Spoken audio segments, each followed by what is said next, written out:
Mari kita dengarkan bersama-sama tausiah Ustaz Somad yang sedang di Mekah. Umrah makbulah, umrah yang diterima Allah Subhanahu wa taala. Cukup rukun, cukup syarat, cukup wajibnya, ada sunatnya, ditinggalkan makruhnya, ditinggalkan yang membatalkannya, maka kita husnuzon ibadah kita itu diterima Allah Subhanahu wa taala. Wa ma khalaqatul insa wa ma khalaqatul jinna, tidaklah kami ciptakan jin wal insa dan manusia illa liya'budun. Tujuan kita diciptakan hanya untuk beribadah. Ibadah sholat bisa dilaksanakan di mana-mana. Ibadah puasa di kutub utara, di Amerika, di Eropa, di Australia bisa. Ibadah zakat di kampung, di kota, di rumah, di gedung bisa. Tapi ibadah umrah hanya di tempat yang khusus, di tanah haram, di Masjidil Haram, mengelilingi Ka'bah dari Bukit Safa dan Bukit Marwah dengan cara yang khusus, kalau ceramahnya Ustaz di tempat yang khusus, dengan niat yang khusus. Itulah mengapa kita berdesak-desakan, bersempit-sempit, kaki lecet, duit habis, badan lelah, tapi insya Allah semua itu akan bernilai ibadah, bekal kita menghadap Allah Subhanahu wa ta'ala. Jadi kalau ada orang terjebak pada ritual ibadah, hanya mustar-mutar, pusing-pusing, keliling-keliling, lari-lari, potong rambut, apa ini ibadah ini? Maka sesungguhnya di setiap ibadah itu ada akhir, tujuannya ada. Tegak, ruku, sujud, duduk antar dua sujud, tasyahud, salam. Tujuannya inna sholata tanha 'anil fahsya'i wal munkar. Orang yang sholatnya betul selamat dari fahsya, selamat dari mungkar. Fahsya sama mungkar sama. Fahsya tak baik, mungkar pun tak baik. Sama-sama tak betul, sama-sama tak baik. Apa bedanya? Fahsya, mohon maaf, fahsya terkait dengan kenakalan seksual. Mungkar kenakalan non seksual. Jadi orang kalau betul sholatnya selamat dari fahsya dan mungkar. Tahan makan pagi, tahan makan malam. Apa ini ibadah ini? Ada tujuannya. Ya ayyuhalladzina amanu kutiba alaikumus shiyamu kama kutiba alal ladzina min qablikum la'allakum tattaqun.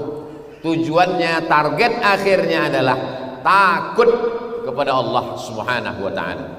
Nah, ini sekarang umrah ini apa tujuannya? Berniat di miqat, beralih, mengelilingi Ka'bah 7 kali, Safa dan Marwah, potong rambut. Apa yang diinginkan dari ibadah ini? Maka kata Allah, faman farada fihinnal hajja fala rafasa, jangan melakukan perbuatan rafas, wala fusuqa, jangan melakukan perbuatan fasik, wala jidala, jangan melakukan perbuatan jidal. Lebih lengkap dari yang dua sebelumnya. Kalau sudah melaksanakan umrah, la rafasa, jangan nakal seksual, wala fusuqa, jangan nakal non seksual, wala jidala, jangan nakal secara lisan, lidah, sumpah serapah, caci maki. Mudah-mudahan ini yang kita bawa pulang ke rumah insyaallah. Adapun yang lain-lain sudah siap semua, dari mulai tempat celak, ceret kuning, inai, semuanya sudah siap. Betul Bapak Ibu? Betul, mengaku semuanya.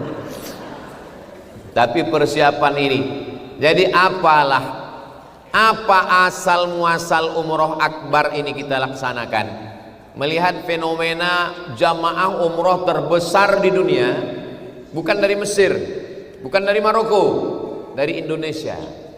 Berbondong-bondong, berduyun-duyun di setiap airport, orang ramai.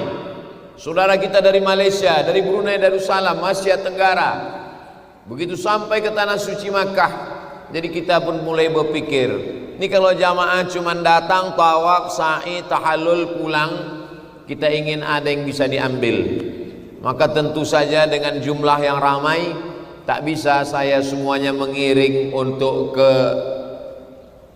Masjid Qiblatain, ke Bukit Uhud, melihat Jabal Rumad, dengan segala keterbatasan. Akhirnya kita musyawarah dengan para ustadz asatiz kita, mereka alumni Al-Azhar, ada kakak kelas saya, ada seangkatan, ada adik kelas. Akhirnya kita sepakati, kita buat pengajian di Madinah 2 kali, di kebun korma. Nanti kalau ada yang bilang kebun sawit, yakinkan itu kebun korma.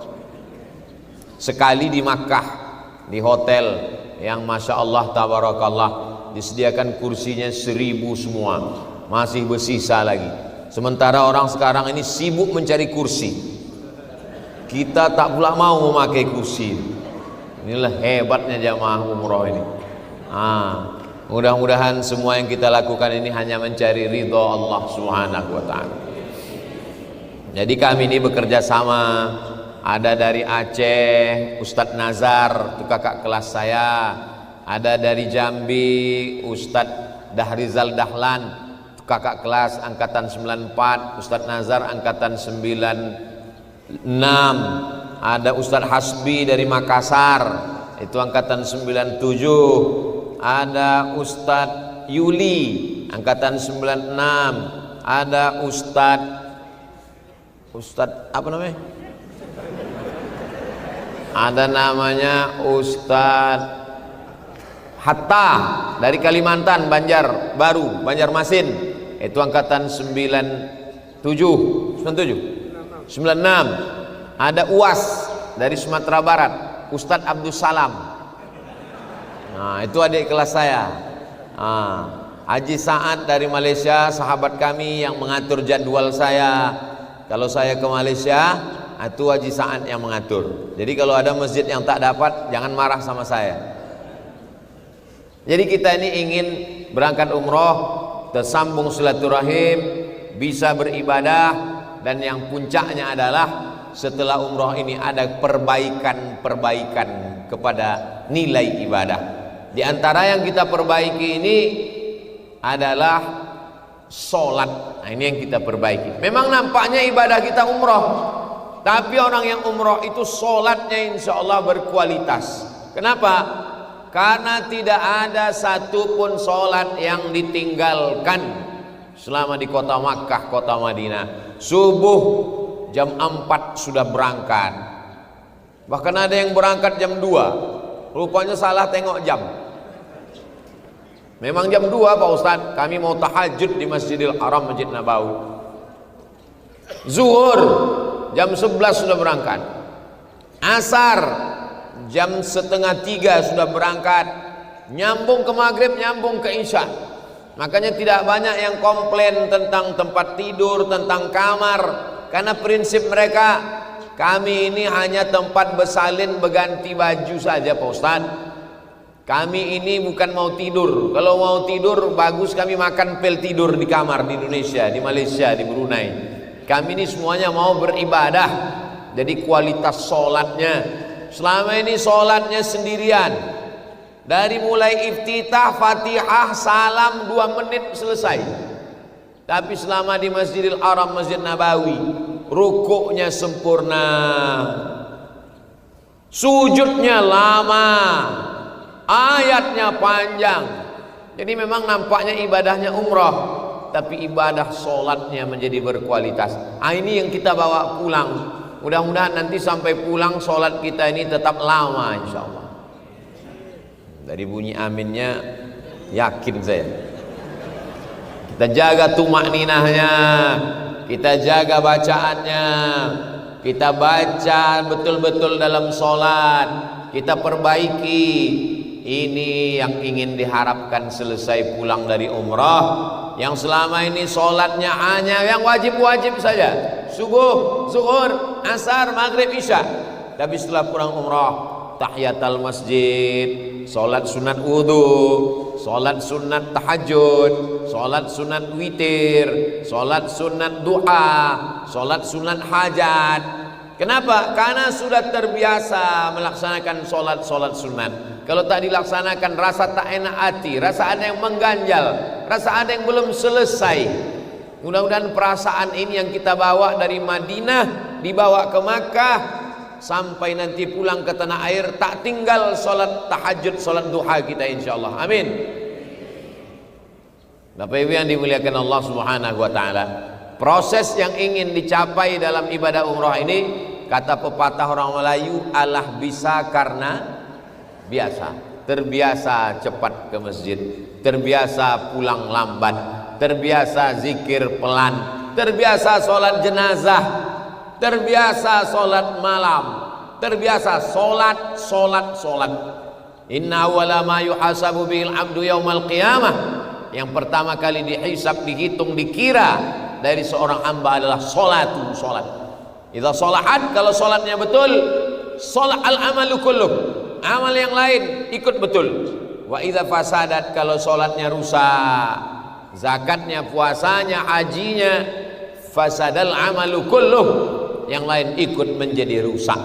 Alhamdulillah, selama di Makkah, selama di Madinah, iftitahnya memang betul-betul Allahu akbar kabira walhamdulillahi katsira wa subhanallahi bukratan wa asila. Karena memang tak ada yang mau dikejar.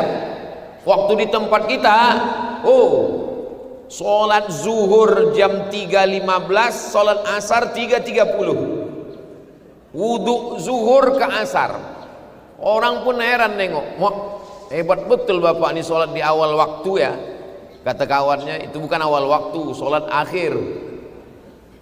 Tapi ketika di sini slow, kita dikejar-kejar, berangkat pagi kejar masuk kantor, menjaga ruko, bisnis, sholat siang rapat, meeting, sholat malam capek, lelah, letih, subuh ketinggalan. Tapi ketika di sini memang betul-betul kita proses selama 9 hari, 11 hari, 12 hari, itu perbaikan sholat.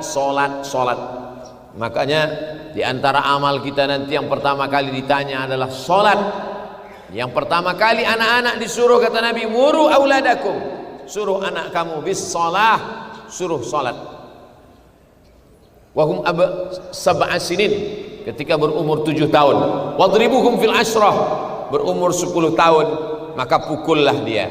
Maka mendengar bacaan-bacaan. Di sini kita dinikmati, telinga kita menikmati bacaan-bacaan yang luar biasa.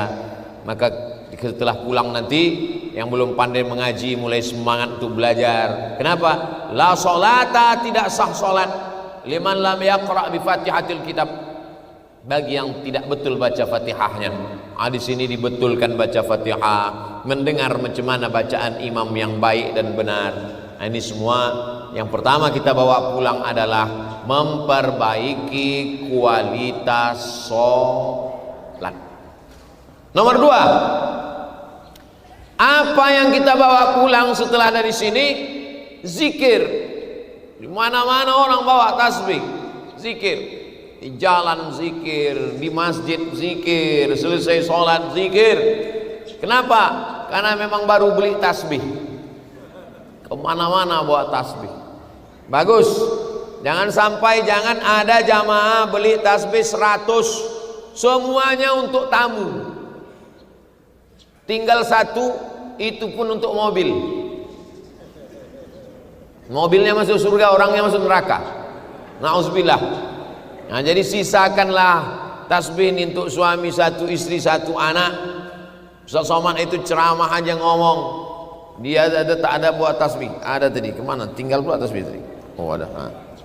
Dibeli hari pertama sampai Madinah, pas balik dari sholat subuh beli, habis itu pegang. Karena dengan memegang tasbih ini, apa yang Ustaz baca? 3. Yang pertama istighfar. Astaghfirullahaladzim, astaghfirullahaladzim, astaghfirullahaladzim.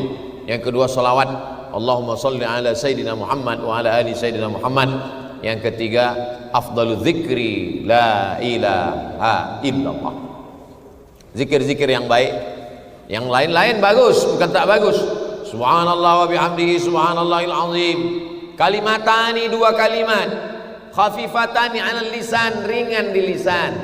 Thaqilatani fil mizan, berat pada timbangan mizan hari kiamat. Habibatani ila rahman, disukai Allah. Subhanallah wa bihamdihi subhanallahil azim. Subhanallah wa bihamdihi subhanallahil azim. Maka zikir-zikir ini tak putus. Di antara semua zikir itu kata Nabi sallallahu alaihi wasallam, man shalla alayya salatan, siapa yang berselawat satu kali, sallallahu alaihi biha asyra, Allah balas 10 kebaikan. Wa huttan anhu asyara sayyi'at, ditutupi 10 dosa kesalahan. Wa rufi'an lahu asyara darajat, dinaikkan 10 derajat tingkatan kemuliaan. Ini zikir ini pun kita bawa nanti pulang, jangan putus. Kalau udah naik ke atas bis, mulailah ustadz-ustadz kita membimbing. Subhanalladzi sakhkhara lana hadza wa ma kunna lahu muqrinin wa inna ila rabbina lamunqalibun. Bismillahi majriha wa mursaha inna rabbi laghafurur rahim. Sampai ke Bir Ali, naik ke atas, mulut pun tidak diam.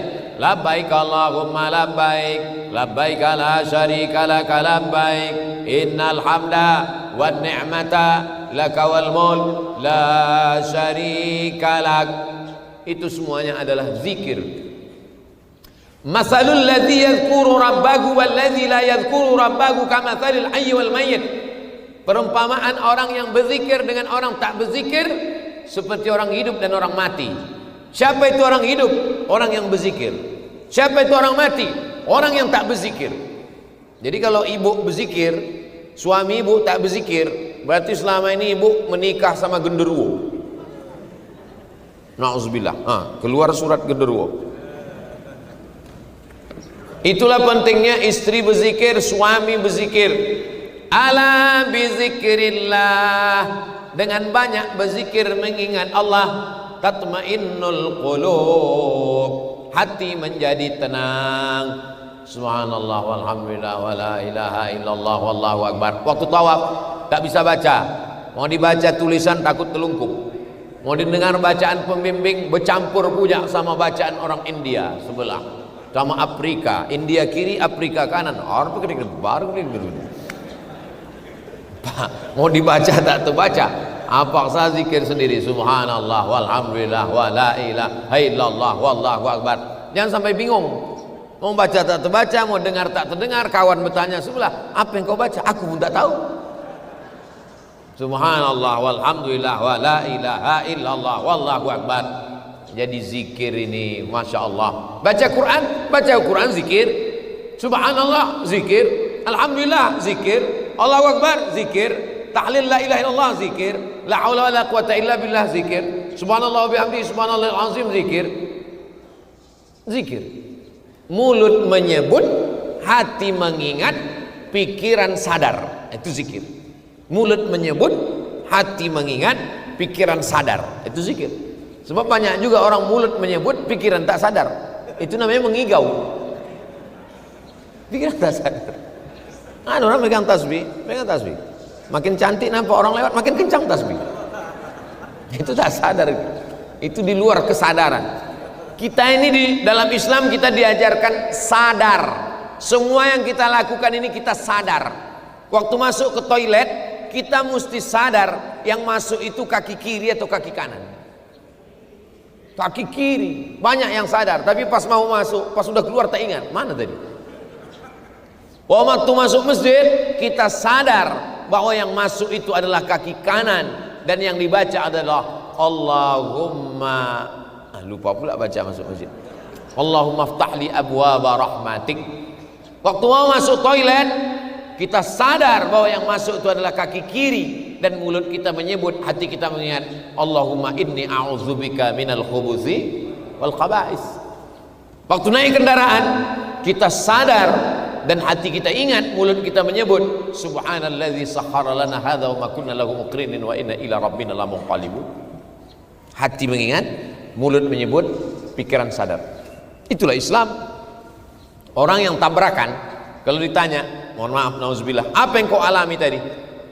Saya rasanya Pak Ustadz macam mimpi aja, hilang kesadaran. Orang Islam tidak boleh hilang kesadaran. Dia tetap sadar. Dari mulai dia bangun tidur sadar, alhamdulillahilladzi ahyana ba'dama amatana wa ilaihin nusyur. Pas mau tidur pun dia sadar, bismika Allahumma ahya wa amut.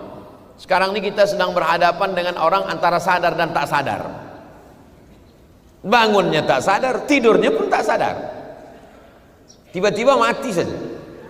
Maka kita ini sadar-sadar sampai pada akhirnya kesadaran itu dicabut Allah, dan kita ingin saat kita kembali kepada Allah dalam keadaan berzikir. Ya Rasulullah, ayul amal khairun, di antara semua amal ini apa amal yang paling baik? Kata Rasulullah, antufariqad dunya, kau mati meninggalkan dunia, walisanuka ratbun, lidahmu dalam keadaan basah berzikir mengingat Allah. Itulah orang yang mati dibisikkan ke telinganya, la ilaha illallah. Apa yang sering kita sebut, apa yang sering kita ingat, apa yang sering kita sadar, itulah yang akan datang waktu kita sakratul maut. Dan ketika berada di Makkah Madinah, kita banyak sadar, kita banyak ingat, kita banyak nyebut. Hati kita ingat, mulut kita menyebut, pikiran kita sadar. Kira-kira yang saya sebut ini betul apa tak betul? Andai Bapak bilang tak betul pun saya teruskan juga sampai jam 2.25. Salat Somad sampai jam 2.25. Jangan sampai tidak berzikir. Saya sudah share ke grup-grup supaya nanti bagikan zikir-zikirnya. Ini bacaan pagi, bacaan siang, bacaan malam. Yang ini non-stopnya share ke grup-grup, lalu grup men-share ke anggota. Ada yang sakit di rumah sakit, saudara yang terbujur kaku di ICU, ada ini rekaman MP3 habis subuh, habis maghrib, mau tidur malam, yang ini bunyikan di speaker non-stop supaya dia mendengar. Jangan sampai dia kesunyian sendirian di dalam. Anak tak boleh masuk, istri tak boleh masuk, security di luar, dalam kosong ruang. Macam-macam godaan setan datang. Allazi waswisu fi sudurin nas minal jinnati. Di sini kita ingat semua. Masuk masjid ingat, duduk di masjid ingat, sholat ingat, selesai sholat ingat, pulang lagi ingat. Saya merasa waktu ini pendek sekali.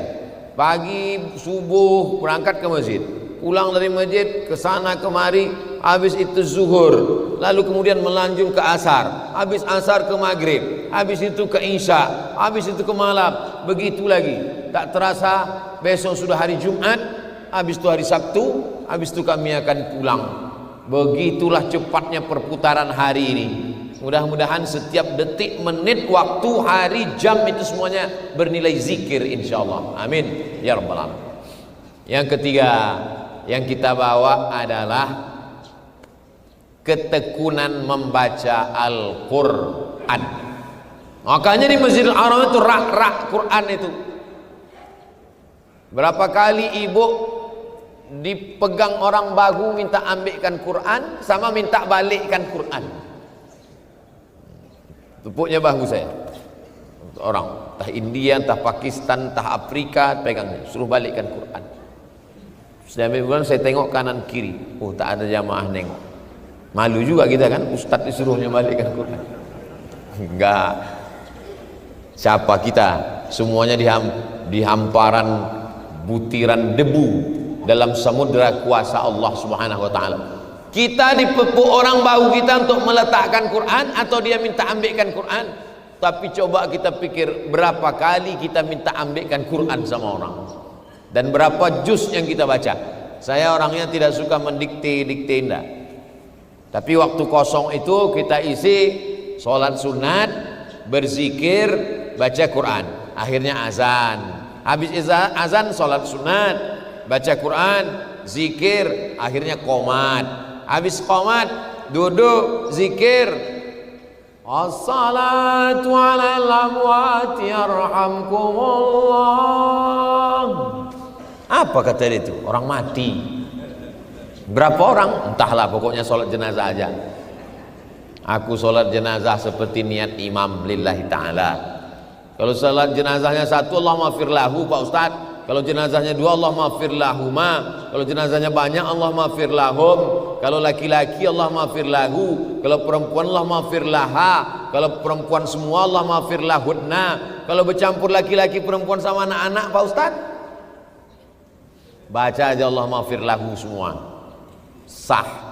sampai. Andai tak mampu merubah dhamir, tetap sampai. Kalau sanggup merubah dhamir, buat. Andai tak mampu, Allahumma ighfir lahu warhamhu wa'afihi wa'fu anhu wa akrim nuzulahu wa wasi' madkhalahu waghsilhu bil ma'i wal thalji wal barad wa naqqihi minal khataaya kama yunqqa thawbul abyadu minad danas wa abdilhu daran khairan min dahrihi wa ahlan khairan min ahlihi wa qihi min fitnatil qabri wa adzabin nar. Allahumma la tahrimna ajrahu wa la taftinna wa ighfir lana wa lahu wa li ikhwanina alladhina sabaquna bil iman wa la taj'al fi qulubina ghillan ladzina amanu rabbana innaka raufur rahim. Saya tak hafal yang panjang Pak Ustaz, pendek aja yang hafal. Allahumma ighfir lahu warhamhu wa'afihi wa'fu anhu. Lebih pendek dari itu lagi Pak Ustaz. Allahumma ighfir lahu warhamhu. Yang itu pun tak juga Pak Ustaz. Diam aja. Diam aja. Sah. Yang penting baca Fatihah, baca selawat. Doa itu diam. Dalam hati, maafkan jenazah-jenazah ini ya Allah. Jangan diucapkan di mulut. Kalau diucapkan di mulut batal sholat. Yang penting ikut kita. Untuk apa ikut? Ini kan fardu kifayah, sudah dilaksanakan sebagian orang, gugur kewajibannya. Ya, tapi kita ingin mendapatkan doa. Maka kalau kita menyolatkan jenazah orang, insya Allah jenazah kita pun nanti akan disolatkan, didoakan orang ramai insya Allah. Syaratnya satu aja, mati dulu. Kalau tak mati cuma orang mau doain kita. Jadi selama kita di sini, 3 ini poin. Yang pertama memperbaiki sholat, yang kedua berkualitas zikir, yang ketiga membaca Quran. Nanti pulang ke rumah, maghrib, isya, anak, cucu, jangan kalian ganggu aku. Saya selama di Makkah sudah maghrib, isya kami tak keluar dari masjid. Maka selama di rumah ini jangan kalian ganggu saya. Mak, boleh kami ganggu? Jangan ganggu. Ini ada martabak sama mie ayam. Oke.